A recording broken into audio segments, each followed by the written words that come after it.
Hi welcome to our channel. ప్రస్తుతం మనతో పాటు దామో బాలాజీ గారు సీనియర్ జర్నలిస్ట్ ఉన్నారు. వారితో ఒకసారి మాట్లాడదాం. సార్ నమస్కారం సార్. నమస్తే. సార్ మొన్న కాకినాడ పోర్ట్ వ్యవహారం అక్రమ రవాణా తరలింపును పవన్ కళ్యాణ్ గారు ఇన్వాల్వ్ అవ్వడం, అది సీజ్ చేయడం చూసాం కదా. దానివల్ల పవన్ కళ్యాణ్ గారికి శత్రువులు పెరిగిపోయారు, ఆయనకు ప్రాణహాని ఉంది, అంతర్జాతీయ స్మగ్లింగ్ ముఠా నుంచి కూడా ఆయనకు ప్రమాదం పొంచి ఉంది, ఆయనకు సెక్యూరిటీ పెంచాలని జనసేన నాయకులందరూ కూడా కోరుకుంటున్నారు సార్. మరి నిజంగా ఆయనకు ప్రాణహాని ఉందంటారా? ఏ స్థాయిలో అది ఉండే అవకాశం ఉంది? సో ఇప్పుడు సెక్యూరిటీ పెంపొందించాలంటున్నారు కదా, మరి ఇప్పుడున్న సెక్యూరిటీ ఏంటి, ఏ విధంగా సెక్యూరిటీ పెంచుతారు సార్ ఆయన? పవన్ కళ్యాణ్కి ప్రాణాపాయం ఉంది అన్న ఒక వార్త నిన్నటి నుంచి వైరల్ అవుతుంది.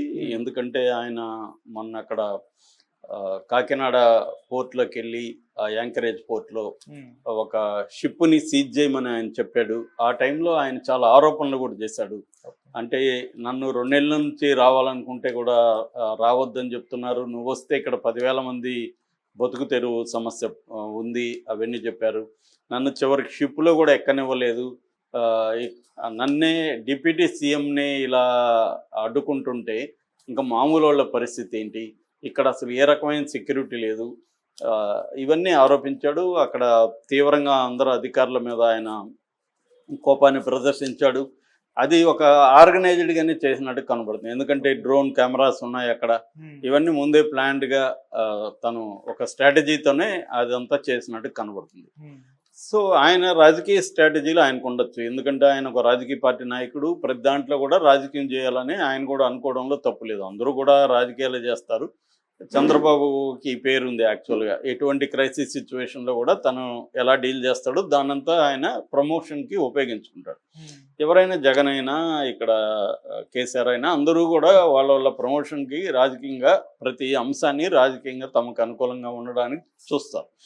అట్లాగే అక్కడ పవన్ కళ్యాణ్ కూడా ఏంటంటే తన ప్రభుత్వంలో, తమ కూటమి ప్రభుత్వంలో తను ఒక ప్రతిపక్ష నాయకుడిగా కూడా ఉండడం ద్వారా ప్రజల్లో తనకున్న ఒక రెబల్ ఇమేజీ, ఒక ఉద్యమకారుడి ఇమేజీని కంటిన్యూ చేయాలనేది అతని ఉద్దేశం. సో అందువల్ల చెడ్డ పేరు ఏమన్నా వస్తే వాళ్ళకి రావాలి, చంద్రబాబుకి, తెలుగుదేశం పార్టీకి. ఈయన నేను అంటే తెలుగుదేశం పార్టీలో ఉన్న అధికారంలో ఉన్నా కూడా నేను చూడు ప్రశ్నిస్తున్నాను అన్న ఒక ధిక్కార దీన్ని ఆయన ఇమేజ్ని ఆయన కంటిన్యూ చేయాలనేది ఆయన ప్లాన్గా మనకు కనబడుతుంది. దానివల్ల ప్రజల్లో ఏంటంటే ఈ ప్రభుత్వంలో ఏమైనా మంచి జరిగితే ఆయనకి వాటా ఉంటుంది, ఏమన్నా చెడ్డ జరిగితే ఆయనకి వాటా ఉండదు. ఎందుకంటే నేను పోరాడుతున్నాను, నేను లేకపోతే పవన్ కళ్యాణ్ లేకపోతే అసలు ఈ రకంగా ఉండదు అని. ఎందుకంటే ఇప్పుడు దీనికి కూడా జనాలంతా వీరుడు పవన్ కళ్యాణ్, సూర్యుడు పవన్ కళ్యాణ్ అని రాస్తున్నారు, వీడియోలు పెట్టేస్తున్నారు. పవన్ కళ్యాణ్ అసలు యుద్ధం ప్రకటించాడని. ఈవెన్ అసలు ఎవరు పవన్ కళ్యాణ్ యుద్ధం ప్రకటించడానికి ఏముంది, వాళ్ళ గవర్నమెంటే కదా ఉంది అనేది చాలామందికి ఆలోచించే ఇది కూడా ఉండదు.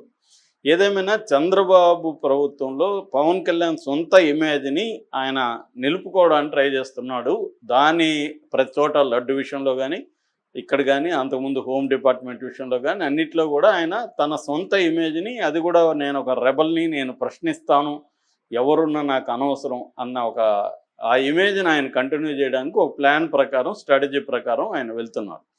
అది ఎనీ రాజకీయ నాయకుడు చేసేది. అయితే ఇప్పుడు ఏంటంటే ఎప్పుడైనా కూడా నువ్వు ఒక స్ట్రాటజీ, ఒక ప్లాన్ వేసినప్పుడు దానికి రిపర్కషన్స్ కూడా ఉంటాయి. రిపర్కషన్స్ని ముందుగా ఊహించి కొన్ని దానికి రెడీ అయ్యి కొంత చేయొచ్చు, కొన్ని ఊహించనివి కూడా వచ్చే అవకాశం ఉంది. ఇప్పుడు ఏంటంటే ఇతను ఇంటర్నేషనల్ స్మగ్లింగ్ని ఈయన టచ్ చేసినట్టుగా అర్థం చేసుకోవచ్చు. ఎందుకంటే ఈ బియ్యం స్మగ్లింగ్ అనేది ఒక అక్కడ లోకల్గా అతనెవరు మన ద్వారంపూడి చంద్రశేఖర్ రెడ్డి, వాళ్ళ తమ్ముడు వీరభద్రారెడ్డి, వీళ్ళిద్దరు కూడా వైసీపీ, వీళ్ళిద్దరే చేస్తున్నారనేది అబద్ధం. అక్కడ లోకల్గా వాళ్ళు హెల్ప్ చేయొచ్చు, కానీ ఇది ఇంటర్నేషనల్గా ఒక మాఫియా ఉంది ఆల్రెడీ. ఇది ఎప్పటి నుంచో జరుగుతుంది. ఇది ఒక్కటే కాదు, అనేక మ్యారిటైమ్ స్టేట్స్ అంటారు, ఈ మ్యారిటైమ్ స్టేట్స్లో అన్నిట్లో కూడా ఈ కైండ్ ఆఫ్ ఉంది. ఈ మధ్య కూడా గుజరాత్లో కూడా విపరీతంగా జరుగుతుంది, కర్ణాటకలో జరుగుతుంది, కేరళలో, తమిళనాడులో, అన్ని చోట్ల కూడా మనం ఇంటర్నెట్లో కానీ చూస్తే అన్ని చోట్ల ఇట్లాంటి స్మగ్లింగ్ అనేది జరుగుతుంది. అయితే ఈయన వెళ్ళి ఇప్పుడు ఆ షిప్ని చేశాడు. షిప్ని సీజ్ చేయడం అంత ఈజీ కాదు. ఎందుకంటే ఆ షిప్పు ఎవరిది, స్టెల్లా ఎల్ పనామా అనేది ఆఫ్రికన్ కంట్రీది. వాళ్ళు కార్గో తీసుకోవడానికి వచ్చారు. ఓకే. వచ్చినప్పుడు ఆ షిప్పుని చేయాలంటే ఆ షిప్పులో స్మగుల్డ్ ఐటమ్స్ ఉన్నాయనేది ప్రూవ్ చేయాలి. కస్టమ్స్ వాళ్ళు చేయాలి, దాన్ని సీజ్ చేయాలంటే. ఇప్పుడు ఆ షిప్పులో స్మగుల్డ్ ఐటమ్స్ ఏమీ లేవు. బియ్యం అనేది స్మగుల్డ్ ఐటమ్ కాదు. ఆల్రెడీ వాళ్ళకి అంతా నో అబ్జెక్షన్ సర్టిఫికేట్లు వచ్చినాకనే ఆ బియ్యం ఎక్కించామని పోర్టు ఇన్ఛార్జ్ కూడా నిన్న పవన్ కళ్యాణ్తోనే చెప్పాడు. కాబట్టి ఆ షిప్ని ఎలా సీజ్ చేస్తారు? సీజ్ చేయాలంటే ఏం చేయాలి? సివిల్ సప్లైస్ వాళ్ళు ఇటు పోర్ట్ అధికారులకు నోటీసులు ఇవ్వాలి, కస్టమ్స్ వాళ్ళకి నోటీసులు ఇవ్వాలి. కస్టమ్స్ వాళ్ళు ఇది ఇంటర్నేషనల్ వ్యవహారం కాబట్టి ఆ ఇంటర్నేషనల్గా వేరే కంట్రీ కార్గో షిప్ని చేయాలంటే దానికి ఏమన్నా ప్రాపర్ ఇది ఉండాలి. అంటే ఆ షిప్పు తప్పు చేసి ఉండాలి, స్మగుల్డ్ గూడ్స్లో దాంట్లో ఉండాలి. కాబట్టి బియ్యం అనేది స్మగుల్డ్ గూడ్స్ కిందికి రాలేదు, ఇప్పటివరకు లేదు.